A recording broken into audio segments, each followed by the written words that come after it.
सुख में भी बनी रहेगी, चेहरों पर मुस्कान, चेहरों पर मुस्कान। एक दूसरे पर करना जैसे ईश्वर पर विश्वास। आज यहाँ पर है रोहित और रेचल, दोनों भी कान खोलकर बराबर सुनिए, क्योंकि ये आपके विवाह जीवन के लिए नहीं तो लाइफ और हमेशा के लिए ये वचन जीवन में कार्य करेगा। कुछ समझ में आया?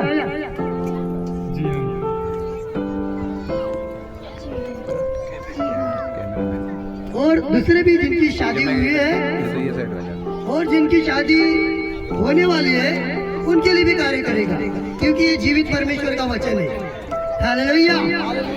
तो आपके नजर में शादी कैसी होनी चाहिए?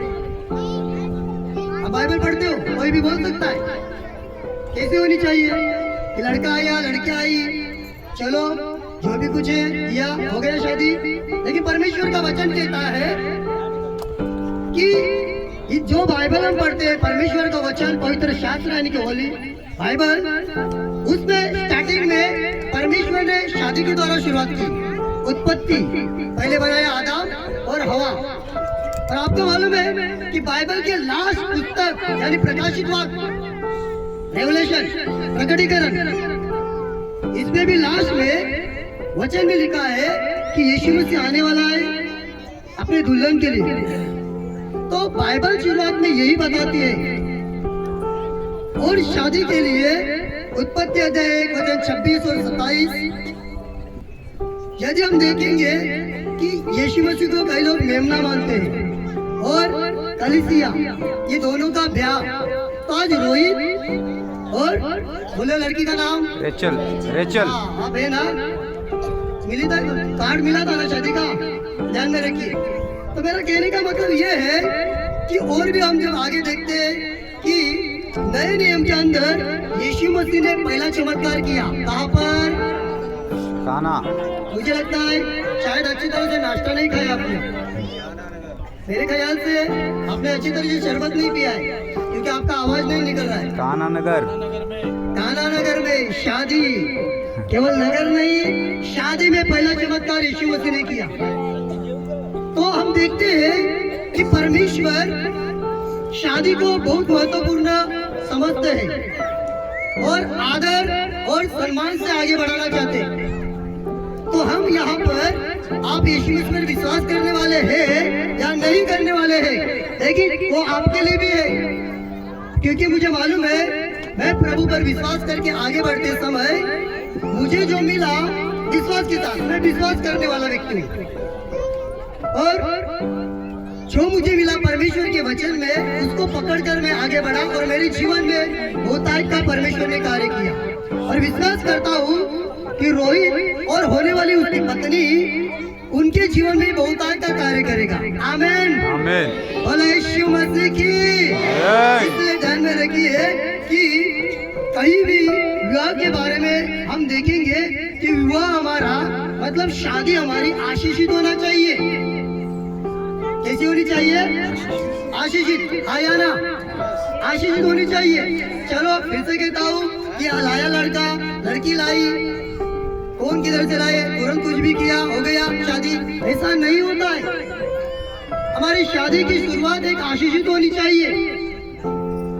कभी भी नकारात्मक शब्द, गलत शब्द हमें नहीं बोलना चाहिए। इसलिए मैंने कहा केवल ये जो मैं आपको बता रहा हूँ, ये केवल यीशु मसीह पर विश्वास करने वाले लोगों के लिए नहीं है, सबके लिए है, एवं सब जो मंडप के बाहर सुनने वालों के लिए भी है।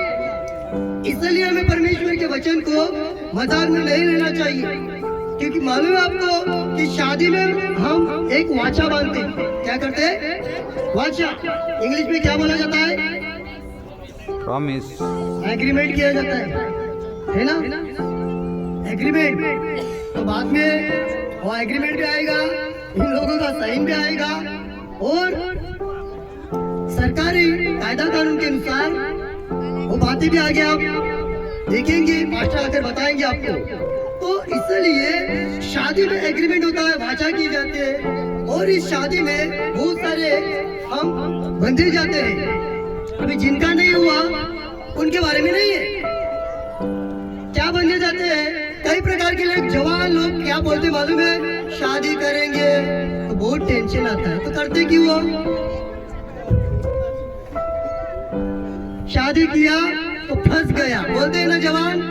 और जवान लड़का लड़की लोग बोलते हैं ना, इसलिए अभी तक बोलते हैं कि हम शादी बाद में करेंगे, क्या तुझमें। लेकिन दुनिया के लोग, परमेश्वर का वचन कहता है शादी आशीषित होना चाहिए। लेकिन दुनिया के लोग क्या सोचते मालूम है, शायद यहाँ पर सोचा भी होगा, क्या सोचेंगे भी, वो क्या सोचते हैं, अरे एक नहीं तो दूसरी, है ना, अरे एक नहीं तो दूसरा करेंगे। दुनिया में कितने सारे लोग हैं, कभी भी यही सोच हमें हमारी शादी में, हमारे ब्याह जीवन में हमें गिरा सकती है। और कई लोग अपने शादी के जीवन में अभी तक सही नहीं है, स्थिर नहीं है।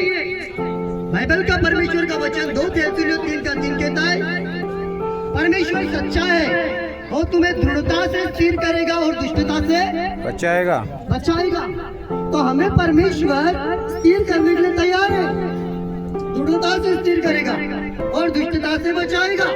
परमेश्वर हमें दुष्टता से, बुराई से बचाने के लिए तैयार है। लेकिन हम खुद अपने लिए कभी कभी गड्ढा खोदते हैं, गलत रास्ता चुनते हैं। हाँ या ना बोलते नहीं है? हाँ, सभी मेरे लिए भी है। इसलिए गलत जब रास्ता आता है तो वहाँ पर गलती के द्वारा गिर सकते हैं। चलो, मतलब दुनिया के लोगों के और हम जो विश्वास करते हैं उनमें बहुत सारा अंतर है। मैं रंग रूप का नहीं बोल रहा, कपड़े के बारे में नहीं बोल रहा, जिनको जो पसंद है वो अच्छी तरह से पहने, और बाइबल के वचन के अनुसार कपड़े अपने शरीर को ढकने के लिए रहते हैं। तो अभी रोहित का भाग क्या है यहाँ पर? रोहित का भाग, प्लीज कोई लोग शांत बैठे प्लीज, ये परमेश्वर का वचन है, मैं मेरे मन से नहीं बोल रहा हूँ। जो आकाश पृथ्वी जिन्होंने बनाया है, जिस जमीन पर आप बैठे हो, खड़े हो, वो उनका है, परमेश्वर का, ध्यान में रखिए। इसलिए रोहित का भाग क्या है अपने पत्नी के लिए? क्या है रोहित का भाग? है बाइबल के अंदर 21 में दिया है कि वो अपने पत्नी से प्रेम करे। क्या करे? प्रेम करे। और रेचल का क्या काम है? हाँ, अपने पत्नी का अधीन रहो। बहुत सारे पॉइंट है लेकिन समय इजाजत नहीं देता। और रेचल का काम है अपने पति को आदर सम्मान, सिर है, वो मस्तक है। बाइबल के अंदर कहा है यीशु मसीह ने हमारा मस्तक है, और हम देह है, देह कलीसिया ये, और सिर जल्दी आएगा और ये जॉइन होकर रैप्चर के समय जाएंगे जो विश्वास करते हो, मतलब उठाने के समय पर। आगे का पॉइंट क्या है? जब रोहित कुछ भी कमाए मेहनत से अच्छी तरह से, तो उसमें किसको बोलते रहे हम नाम? रेचल को उसमें पूरा हक है। और रेचल का क्या काम है? अभी ये पॉइंट है, ये दूसरा पॉइंट चल रहा है, कोई लिखेगा नहीं, मुझे मालूम है शादी में है ना, लिखेगी नहीं, लेकिन दिमाग में फिट करो 5 मिनट प्लीज। तो रेचल का क्या काम है कि जो पैसे रोहित कमा रहा है, मतलब उनका पति जो कमा रहा है, वो पैसे का क्या करने का बोल सकते हैं? सही इस्तेमाल, अच्छा इस्तेमाल करो, क्योंकि आपको मालूम है ना कि नहीं मालूम, इधर किसी का भी भाग नहीं ले सकता मेहनत, तो पत्नी का ना पति का, समझ में आ रहे?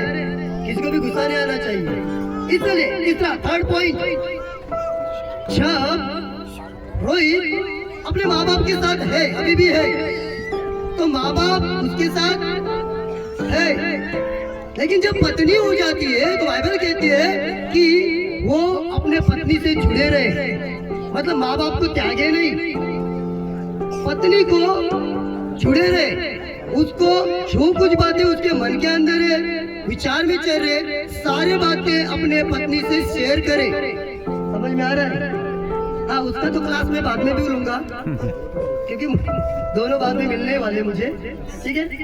तो क्या क्या करे, अपने माँ बाप ने इतना साल संभाला, लेकिन अभी पत्नी को जो बातें शेयर कर सकते हैं, क्योंकि रोहित उन परिवार का एक खंबा है। खंबा समझ रहे, दारू पीने का नहीं, हाँ पिलर, ठीक है, पिलर। उनके पापा भी है। अभी पत्नी का थर्ड पॉइंट क्या है, जो अपने पति जो उनको बता रहे हैं, उस बातों में, सुख में, दुख में, हर एक परिस्थिति में उनको क्या देने का, साथ देने का।